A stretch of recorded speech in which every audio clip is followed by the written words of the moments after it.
Look, if you've been thinking about buying a home down here in Cape Coral or Fort Myers and you keep going back and forth on whether now is actually a good time, you're not alone. There's a lot of noise out there right now. The economy feels shaky to a lot of people. Gold is hitting record highs. You've got people on YouTube and Twitter saying we're heading into another 2008. Private credit markets are showing some cracks that are making people nervous. And honestly, I get it. I really do. These are legitimate concerns, and if you're about to make one of the biggest financial decisions of your life, you deserve a real answer, not just someone trying to get you into a house so they can collect a commission. So in this video, I'm gonna address all of those things head on. We're gonna talk about what's actually happening in the broader economy, what it means for this specific market, where prices are actually at right now compared to the peak, because that number might surprise you. And we're also going to get into the real trade-offs between new construction and resale that most agents in this market are not going to tell you. I'm also going to share some of the things that only someone who actually lives and works here would know. So stick with me because some of this could genuinely save you tens of thousands of dollars. Real quick, I'm Rick Harrison. I run the Southwest Florida Relocation Team at Realty ONE Group MVP, and we've helped over 100 families move to this area from out of state. I specialize specifically in relocation buyers, people just like you coming from somewhere else trying to figure this place out from 800 miles away. I relocated here myself, so I know exactly what it feels like. And I'll tell you this up front. I just closed on a brand new construction home here last month. My own money, my own decision. So when I'm saying it might be a good time to buy, I'm not just talking, I'm actually doing it. I put my money where my mouth is, and I'll tell you exactly why I made that call. Okay, so let's just talk about what's going on out there, because I think if I don't address it, everything else I say is really gonna fall flat. So gold just had its best year since 1979. We're talking about gold hitting $4,000 an ounce, up more than 50% in a single year. And when gold runs like that, it's usually telling you something. It's usually telling you that a lot of investors have lost faith in the dollar. They're nervous about US debt, which is now over $38 trillion and growing by about $1 trillion every 3 months. They're nervous about tariffs, geopolitical stuff. They're basically saying, I'd rather hold something real than trust a financial system right now. And then you've got the private credit market. Now, this one's a little more inside baseball, but it's worth knowing about. Private credit is basically a shadow lending market. Companies borrowing money outside of the traditional banking system. And some of the biggest names on Wall Street, Jeffrey Gundlach, Jamie Dimon, Mohamed El-Arian, have started using phrases like canary in the coal mine and cockroaches when talking about it. In late 2025, 2 companies funded by private credit firms collapsed almost overnight. And some people are looking at that and saying, is this 2007 all over again? Look, I'm not gonna sit here and tell you those concerns are crazy, because they're not. The economy genuinely feels really fragile right now, and anybody who tells you that there's zero risk in any financial decision isn't being straight with you. But here's what I want you to think about. Even in 2008, even at the absolute bottom of the worst housing crash in modern American history, Florida's real estate eventually came back. And it didn't just come back, it came back bigger. Cape Coral was literally one of the hardest hit cities in the entire country during 2008. Values got cut in half, people walked away from homes, and then over the next decade, prices recovered by 2022. They had blown past the old heights by a country mile. So the question isn't, is there any risk? There's always risk. The question is relative to your other options, relative to sitting in cash that's losing purchasing power, or staying in a market where you're renting and not building equity.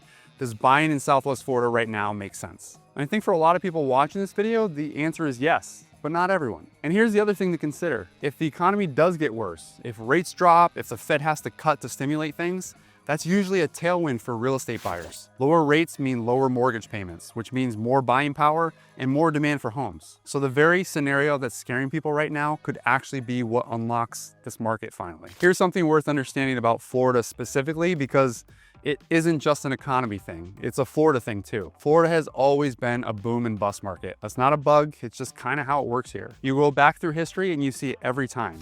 Massive run up, pullback, recovery, new high, repeat. COVID hit and what happened? People flooded out of New York, New Jersey, Illinois, California.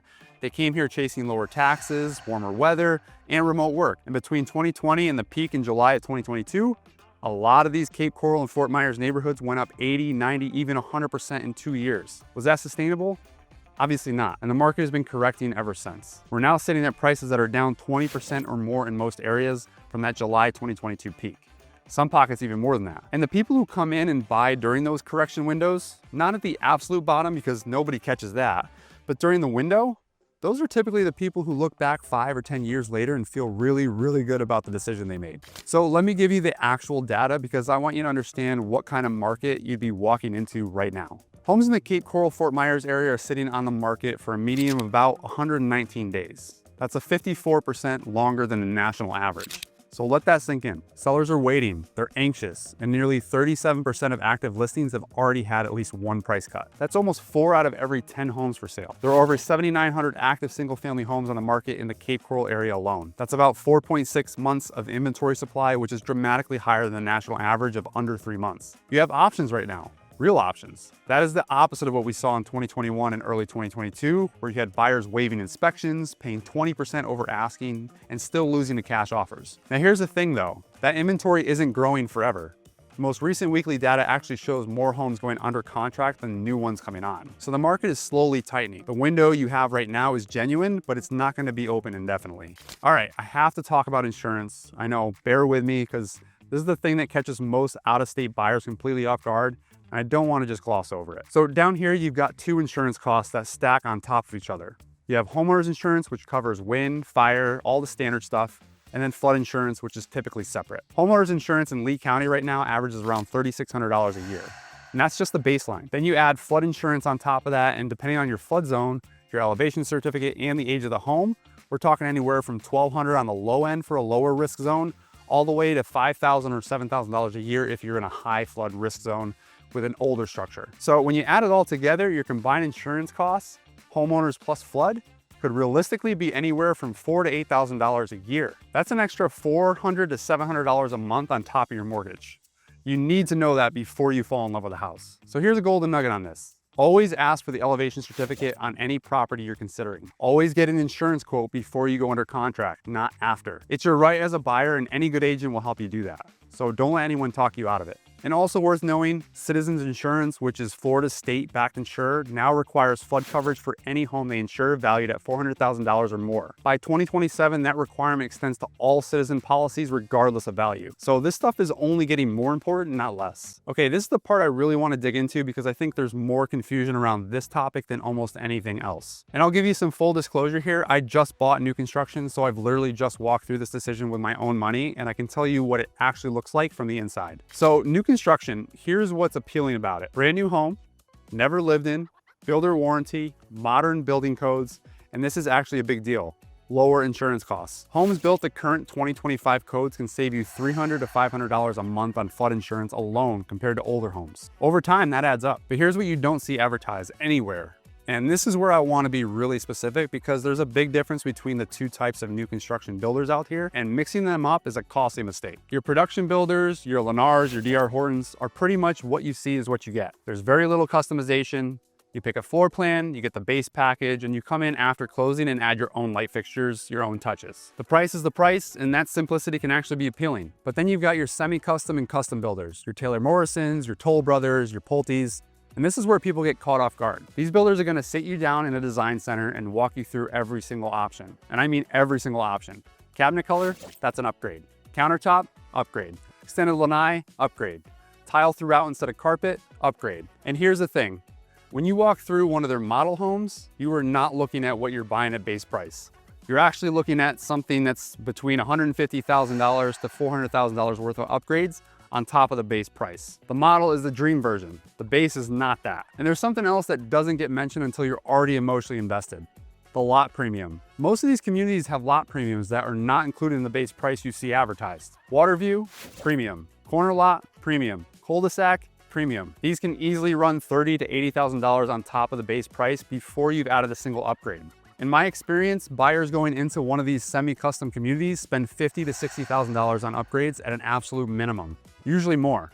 Things you would absolutely assume are included, like a laundry room sink or a tile shower in the master bath or gutters, are often not. It can feel a little like buying a car and then finding out that the seats are extra. Now let's talk about pools, because this is where I think the numbers are the most eye-opening. If you want a pool added by a production builder, you're looking at $80,000 to $120,000 added to your contract price. Let's say you decide to hold off and have it built after you close. You're still gonna spend $60,000 to $80,000 in today's market. Now flip it around. If you buy a resale home in this market right now, a home that already has a pool, that pool is only adding about $35,000 to $50,000 of actual appraised value on the open market. That means you're getting tens of thousands of dollars of real infrastructure for free, basically. compared to what you would cost to put it in yourself. And it's not just pools, outdoor kitchens, built-in speakers, upgraded closets, screen lanais, custom tile work. All this stuff exists in resale homes and is already priced into a market where values have come down 20% or more from peak. Meanwhile, a builder is still gonna charge you 15 grand to add granite countertops to a base model. So what's the real trade-off? New construction gives you peace of mind, warranties, lower insurance, and nothing's been broken yet. Resale gives you more house, more features, more yard, more negotiating power, especially right now. The caveat with resale, and I wanna be honest about this, older homes, especially anything pre-2000, even up to 2010 in some cases, are gonna carry higher insurance costs. And roofs matter a lot. A home with a 15-year-old roof that needs replacement in the next couple of years, that's a negotiating chip. Make them account for it in the price or put the money in the escrow, but it doesn't have to be a deal breaker. It just needs to be priced right. All right, let me share a few things that you're probably not gonna find in any blog post or on Zillow. Gulf access versus indirect access. Cape Coral has over 400 miles of canals, but not all of them connect directly to the Gulf. A direct Gulf access property means you can take your boat straight out, no locks, no waiting. An indirect access canal goes through a lock system, which has operating hours and adds time to every trip. The price gap between those two types of properties can be $100,000 to $200,000 on comparable homes. A lot of buyers don't ask about this until they're already emotionally attached to a house. Make sure you ask first. Flood zones. Flood zones are parcel specific, not neighborhood wide. I can't stress this enough. Two homes on the exact same street can be in completely different flood zones. One might be Zone X, which is minimal flood risk, no mandatory flood insurance, and the one right next door could be Zone AE, which triggers mandatory flood coverage under most mortgages. Always look up the specific parcel, not the neighborhood, but parcel. The River District is genuinely changing. A lot of people still have this mental image of Fort Myers as a sleepy retirement town. That's changing fast. Downtown Fort Myers, the River District, has real energy right now. New restaurants, rooftop bars, boutique hotels, events. If walkability and a more vibrant urban feel matter to you, downtown Fort Myers condos and the townhomes have been undervalued for years and are worth a serious look. Season traffic is real. Pick your neighborhood accordingly. From roughly November through April, the snowbird population swells significantly. Bridges back up, grocery stores get packed, areas near the beach really get congested. If you're gonna be here full time and traffic drives you crazy, think carefully about which side of the bridge you're on. Gateway, Alva, and Eastern Fort Myers tend to avoid the worst of it. Builder incentives exist right now, but you have to ask for them. Builders are not advertising this loudly, but they need to move inventory right now. Rate buydowns, closing cost contributions, free upgrades on spec homes that have been sitting. These deals are happening, but they're negotiated and not listed on the website. This is where having an agent who has an actual relationship with these builders pays off in real dollars. And more recently, builders have started to pull back on some of these incentives. And I've even seen some builders start to raise their prices again, which is the first time I've seen them do that in the last 2 years. So is now the right time to buy in Cape Coral or Fort Myers?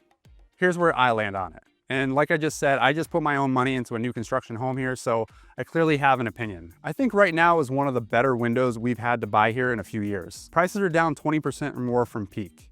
You've got real negotiating power. You've got selection. Sellers are cutting prices and offering concessions in ways they weren't doing 18 months ago.